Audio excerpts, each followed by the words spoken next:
ఇవన్నీ నువ్వు సమాధానం చెప్పగలుగుతావా ముఖ్యమంత్రి చంద్రబాబు నాయుడు గారు? సమాధానం చెప్పగలుగుతావా లోకేష్ బాబు గారు? పద్దన లేచిరా నుంచి అర్థమైందా రాజా అంటావు. నిన్ను అడుగుతా ఉన్నాడు రాచమల్లు, అర్థమైందా రాజా? అర్థమైందా రాజా? ఈ సమస్యలన్నిటికీ కారణభూతం ఎవరు? ఈ సమస్యలకు సమాధానం చెప్పాల్సిన బాధ్యత నీది కాదా రాజా? శిలక పలుకులు పలుకుతాయి, శిలకలన్నీ బయటకు వచ్చి మేకపోతు గాంభీర్యం అన్ని మాటలు మాట్లాడతారు బయటకు వచ్చి. వీటికి సమాధానం చెప్పాలా? చేతనైతే మేము చెప్పాం, పోలీసులో చెప్తాం. 30 యాక్ట్ పోలీస్ అమల్లో ఉంది, 144 సెక్షన్ ఉంది. నిరసన చెయ్యకూడదు, ఎంఆర్ఓకి వినతిపత్రం ఇవ్వకూడదు, నలుగురు కలసకూడదు. ఏమయ్యా మీ బడాయ్?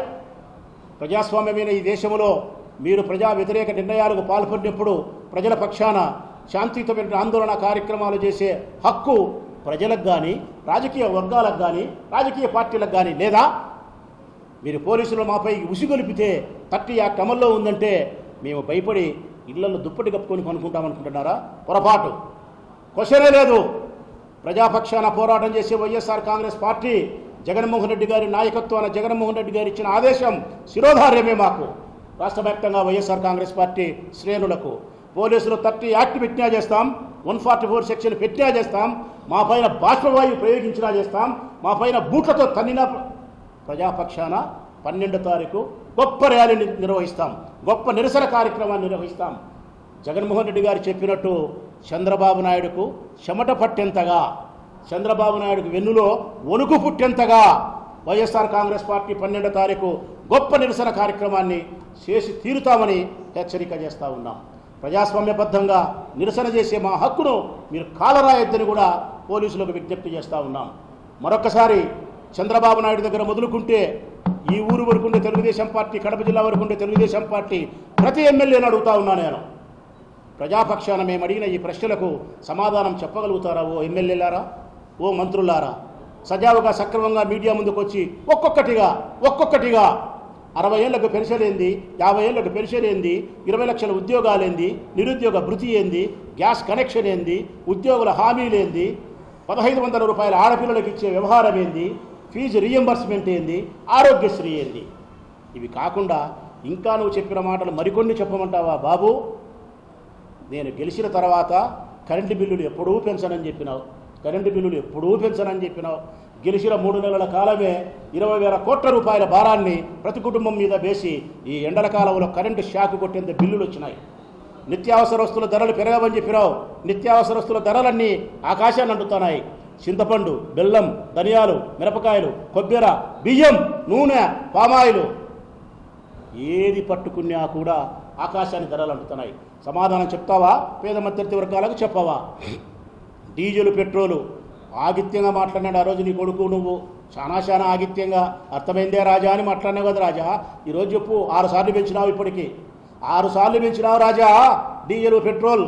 సిగ్గు, శరం, మానం, మర్యాద ఏమైనా నీకుంటే ప్రజలకు సమాధానం చెప్పు. డీజిల్ పోసుకొని బండ్లలో పోతారా? పెట్రోల్ పోసుకొని పోతారా? నీళ్లు పోసుకొని పోతారా? లేకుంటే ఇల్లు పోసుకొని పోవాలన్నా బండ్లలో? సమాధానం చెప్పాల్సిన బాధ్యత ఈ ప్రభుత్వానికి లేదా? కరెంటు బిల్లులు పెంచుతివి, నిత్యావసర ధరలు పెంచుతివి, డీజిల్, పెట్రోల్ పెంచుతివి, ఇయ్యాల్సిన సంక్షేమాన్ని ఇవ్వకపోతివి, చెప్పిన అభివృద్ధిని చేయకపోతివి. ఇవన్నీ కాదని మేము ప్రశ్నిస్తే మా మీద కేసులు, పోలీసులు మా మీద ఉసిగొల్పే కార్యక్రమాలు చేస్తున్నావు. అందుకే నేను అడుగుతా ఉన్నా ఈ ప్రభుత్వాన్ని, ఎమ్మెల్యేలను, రేపొద్దున మీడియా ముందుకు వచ్చి 12వ తారీఖు మీరు ర్యాలీ చేస్తామంటున్నారు. ఎందుకు చేస్తారబ్బా? చెయ్యాకండి. మీరు చేసే ర్యాలీ తప్పు, మీరు చేసే నిరసన తప్పు.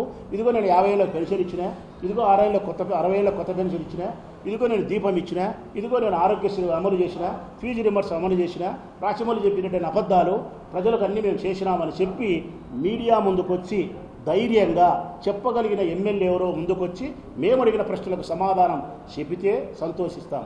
చెప్పకపోతే మీది మేకపోతు గాంభీర్యమే, మీది శిలక పలుకులు మాట్లాడే శిలకలే, మీరు పులి వాతలు పెట్టుకొని చారలు పెట్టుకునే నక్కలే.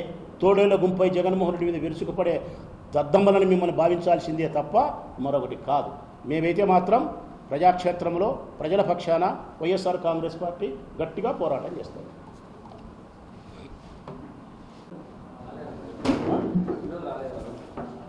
నాకు వాళ్ళు వచ్చేది ఇష్టం, అది నాకు ఇష్టం.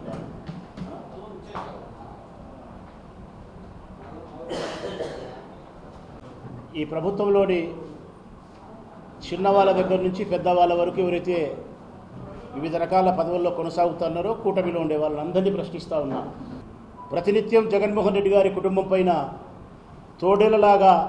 తోడేళ్ల గుంపుతో దాడి చేసే తోడేళ్లను ప్రశ్నిస్తూ ఉన్నా. మీలో ఎక్కడైనా సంస్కారం కానీ, నిజాయితీ కానీ, నిర్భయతత్వం కానీ, చీము, నెత్తురు, రోషం, పౌరుషం, మానం, మర్యాద ఏదైనా మీలో కొంచెమైనా ఉంటే ప్రజలకు అవసరమైన పనికొచ్చిన సంక్షేమాన్ని, అభివృద్ధిని, శాంతియుత వాతావరణాన్ని ఏమైతే అడుగుతూ ఉన్నారో సమాధానం చెప్పాలి. మొట్టమొదటిది, 60 సంవత్సరాలు నిండిన ప్రతి ఒక్కరికి రాజ్యాంగబద్ధంగా ప్రతి 6 మాసాలకు ఒకసారి నూతన పెన్షన్లు ఇచ్చినాడు జగన్మోహన్ రెడ్డి గారు. మీరు 2 సంవత్సరాలైంది మీరు అధికారంలోకి వచ్చి, ఎందుకు ఇంతవరకు ఏ ఒక్కరికి కూడా నూతన పెన్షన్ ఇవ్వలేదు అని చెప్పి 60 సంవత్సరాలు నిండి 2 సంవత్సరాలు దాటిన ప్రతి నూతన వృద్ధుడు, వికలాంగుడు, వితంతువు మిమ్మల్ని ప్రశ్నిస్తున్నారు, ఎందుకు ఇవ్వవు? 50 సంవత్సరాలు నిండిన ఎస్సీ, ఎస్టీ, బీసీ, మైనారిటీ పురుషులకు, స్త్రీలకు అందరికీ పెన్షన్ ఇస్తానని చెప్పి మాట ఇచ్చినావు. నాకు 50 సంవత్సరాలు నిండి చాలా రోజులైంది, నీ ప్రభుత్వం వస్తే నాకు 4,000 రూపాయలు డబ్బులు వస్తాయని చెప్పి నీకు ఓటు వేసినా నేను ఆ రోజు. మరి 2 సంవత్సరాలు అయింది, నాకు 4,000 చొప్పున పెన్షన్ ఇచ్చి ఉంటే నాకు 4,000 చొప్పున 96,000 రూపాయలు 2 సంవత్సరాలకు వచ్చి ఉండు. మరి నాకు మోసం చేస్తానావా అని చెప్పి మిమ్మల్ని అడుగుతూ ఉన్నాడు 50 సంవత్సరాలు నిండిన స్త్రీ పురుషులు. నిరుద్యోగ భృతి 3,000 రూపాయలు ఇస్తానని చెప్పినావు, 20 లక్షల ఉద్యోగాలు ఇస్తానని చెప్పినావు. 20 లక్షల మందికి ఉద్యోగాలు ఇచ్చేంత వరకు ప్రతి నెల 3,000 రూపాయల నిరుద్యోగ భృతి ఇస్తానని చెప్పినావు. ఆ నిరుద్యోగులైన యువతి యువకులు మిమ్మల్ని ప్రశ్నిస్తూ ఉన్నారు, మా ద్వారా మాకు ఉద్యోగం ఇవ్వకపోతివి, నిరుద్యోగ భృతి ఇవ్వకపోతివి, మమ్మల్ని గాలి కొదిలేసినావు, మా ఓట్లను ఉపయోగించుకొని గద్దెనెక్కి నీ కుమారుడికి మాత్రం మంత్రి పదవిని ఇచ్చినావు, రేపో మాపో ముఖ్యమంత్రి పదవిని ఇవ్వబోతా ఉన్నావు. కానీ నీలాంటి కుమారులాగే యువకులమైన మాకు మాత్రం ఉద్యోగం లేదు, భృతి లేదు, నట్టి నడేట్లు మమ్మల్ని ముంచేసినావని చెప్పి నిరుద్యోగులైన యువతి యువకులు అడుగుతూ ఉన్నారు. ప్రతి సంవత్సరం 26,000 రూపాయలు ఇస్తానని చెప్పినావు పంట పెట్టుకునేదానికి. కేంద్ర ప్రభుత్వం ఇచ్చే డబ్బులతో 6,000తో కేంద్ర ప్రభుత్వం 6,000 ఇచ్చింది, నీవు 20,000 రూపాయలు ఇవ్వాలా. 2 సంవత్సరాలలో 1 సంవత్సరం పూర్తిగా ఎగరగొట్టినావు, మరొక సంవత్సరం 14,000 ఇచ్చి 6,000 ఇప్పటికీ బాకీ పెట్టినావు. అంటే ఈ 2 సంవత్సరాలలో నాకు మీరు ఎగరగొట్టే డబ్బు ఎంత అని రైతు ఒకసారి అడిగితే 26,000 రూపాయలు ఎగరగొట్టినావు. ఒక్కొక్క రైతుకు 26,000 రూపాయలు ఎగరగొట్టినావు. రైతులు ప్రశ్నిస్తూ ఉన్నారు, ఈ దేశానికి రైతే వెన్నెముకంటావు, రైతులు గొప్పవాళ్ళని ప్రశంసిస్తారు. మరి ఎన్నికలప్పుడు వాగ్దానం చేసి మా ఓటు ద్వారా అధికారంలోకి వచ్చి గద్దెనెక్కిన నీవు మా నోట్లో మట్టి కొడతావా? మట్టి పిసుక్కొని ఇంత అన్నం పెట్టే మాకే ఇంత అన్యాయం చేస్తావా అని చెప్పి రైతులందరూ కలిసి మా ద్వారా నిన్ను ప్రశ్నిస్తూ ఉన్నారు. ఆరోగ్యశ్రీకి సంబంధించి వివిధ రకాల జబ్బులతో ప్రైవేటు ఆసుపత్రిలో పోయి డబ్బులు పెట్టుకోలేక ఆరోగ్యశ్రీ నిలబడిపోయి ఈ ప్రభుత్వం ఎగనామని పెడితే ఆరోగ్యశ్రీకి జబ్బు కలిగినటువంటి ప్రతి మనిషి అడుగుతూ ఉన్నాడు మిమ్మల్ని. మా ద్వారా రాజశేఖర రెడ్డి గారు ఆరోగ్యశ్రీ మా కోసం సృష్టించినారు, మా ప్రాణాలను కాపాడినారు.